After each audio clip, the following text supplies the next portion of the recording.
प्रणाम सभी को। आइए आज गीता के अध्याय 4 और श्लोक 12वां से शुरू करते हैं। संबंध। पूर्व श्लोक में भगवान ने बताया कि जो मुझे जिस भाव से स्वीकार करता है मैं भी उसे उसी भाव से स्वीकार करता हूँ, अर्थात मेरी प्राप्ति बहुत सरल और सुगम है। ऐसा होने पर भी लोग भगवान का आश्रय क्यों नहीं लेते, इसका कारण आगे के श्लोक में बताते हैं। कांक्षांत कर्मणान सिद्धि यजंत इहि देवता शिंप्र ही मनुष्य लोके सिद्धिर्भवती कर्मजा।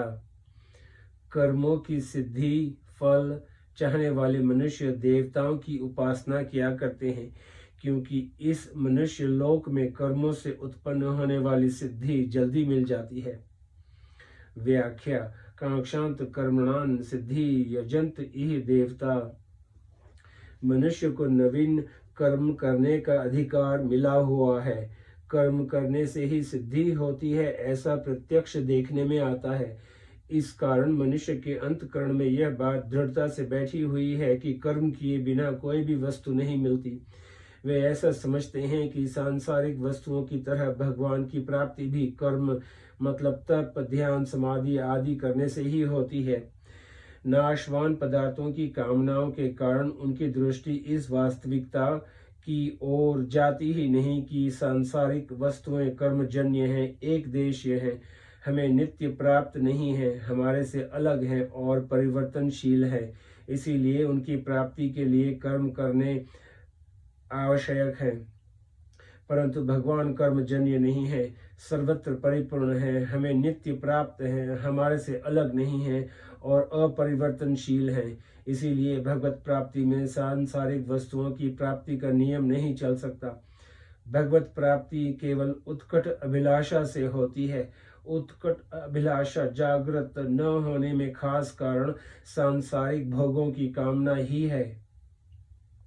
भगवान तो पिता के समान है और देवता दुकानदार के समान। अगर दुकानदार वस्तु ना दे तो उसको पैसे लेने का अधिकार नहीं है, परंतु पिता को पैसे लेने का भी अधिकार है और वस्तु देने का भी।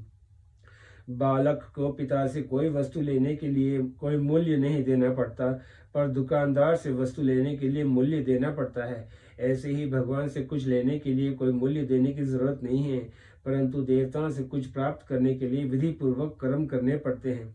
दुकानदार से बालक दिया, सिलाई, चाकू आदि हानिकारक वस्तुएं भी पैसे देकर खरीद सकता है, परंतु यदि वह पिता से ऐसी हानिकारक वस्तु मांगे तो वो उसे देंगे नहीं और पैसे भी ले लेंगे।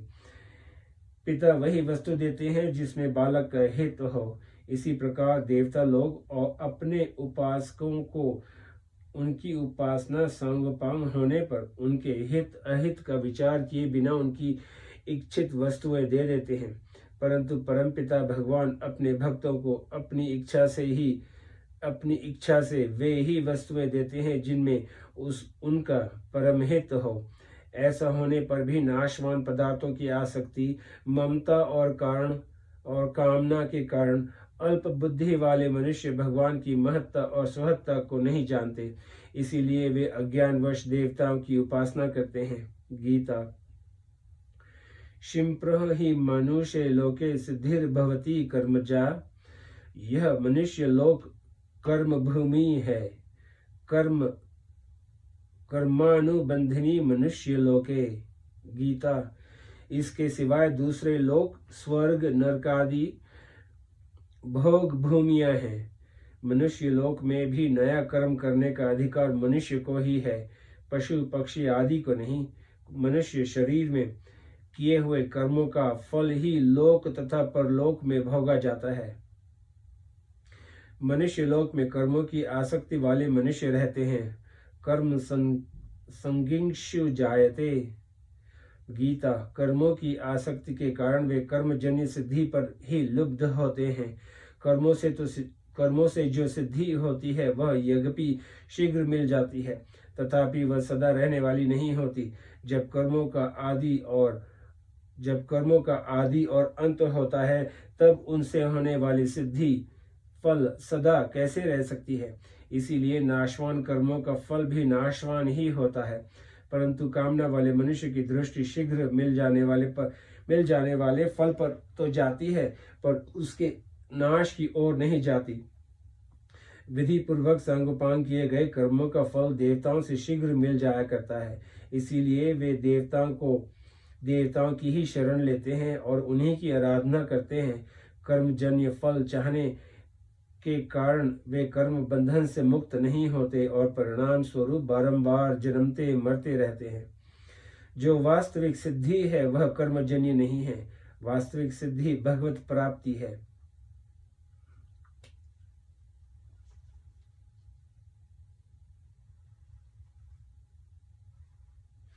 भगवत प्राप्ति के साधन कर्म योग, ज्ञान योग और भक्ति योग भी कर्मजन्य नहीं है। योग की सिद्धि कर्मों के द्वारा नहीं होती, प्रत्युत कर्मों के संबंध विच्छेद से होती है। शंका, कर्म योग की सिद्धि तो कर्म करने से ही बताई गई है। आरुरुक्षोर मुनेर योग कर्म कारण मुच्यते। गीता, तो फिर कर्म योग कर्मजन्य कैसे नहीं है? समाधान, कर्म योग में कर्मों से और कर्म सामग्री से संबंध विच्छेद करने के लिए ही कर्म किए जाते हैं। योग परमात्मा का नित्य संबंध तो स्वतः सिद्ध और स्वाभाविक है, अतः योग अथवा परमात्मा प्राप्ति कर्मजन्य नहीं है। वास्तव में कर्म सत्य नहीं है, प्रत्युत परमात्मा प्राप्ति के साधन रूप कर्मों का विधान सत्य है। कोई भी कर्म जब सत्य के लिए किया जाता है तब उसका परिणाम सत्य होने से उस कर्म का नाम भी सत्य हो जाता है। कर्म चैव तदर्थियों सदित्ये वा भी दीयते। गीता, अपने लिए कर्म करने से ही योग परमात्मा के साथ नित्य योग का अनुभव नहीं होता। कर्म योग में दूसरों के लिए ही सब कर्म किए जाते हैं, अपने लिए अर्थात फल प्राप्ति के लिए नहीं।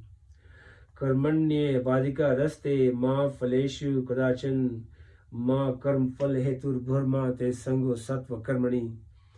तेरा कर्तव्य कर्म करने में ही अधिकार है, फलों में नहीं, और तू कर्म फल का हेतु भी मत बन और तेरी अकर्मण्यता में भी आसक्ति न हो। गीता, अपने लिए कर्म करने से मनुष्य बंधता है। गीता, और दूसरों के लिए कर्म करने से वह मुक्त होता है। गीता, कर्म योग में दूसरों के लिए ही सब कर्म करने से कर्म और फल से संबंध विच्छेद हो जाता है, जो योग का अनुभव कराने में हेतु है। कर्म करने में पर अर्थात शरीर, इंद्रियां, मन, बुद्धि, पदार्थ, व्यक्ति, देश, काल आदि परिवर्तनशील वस्तुओं की सहायता लेनी पड़ती है।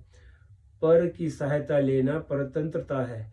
स्वरूप ज्यों का त्यों है, उसमें कभी कोई परिवर्तन नहीं होता, इसीलिए उसकी अनुभूति में पर कहे जाने वाले शरीर आदि पदार्थों के सहयोग की लेश मात्र भी अपेक्षा आवश्यकता नहीं है।